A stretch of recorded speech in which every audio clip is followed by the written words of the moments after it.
எல்லாம் எனக்குள் இருந்தாலும் என்னை தனக்குள் வைத்திருக்கும் அன்னை மனமே என் கோயில், அவளே என்றும் என் தெய்வம்.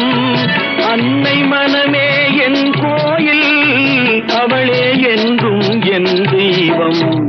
உலகம் பிறந்தது எனக்காக, ஓடும் நதிகளும் எனக்காக. உலகம் பிறந்தது எனக்காக, ஓடும் நதிகளும் எனக்காக. மலர்கள் மலர்வது எனக்காக, அன்னை மடியை விரித்தாள் எனக்காக. உலகம் பிறந்தது எனக்காக, ஓடும் நதிகளும் எனக்காக.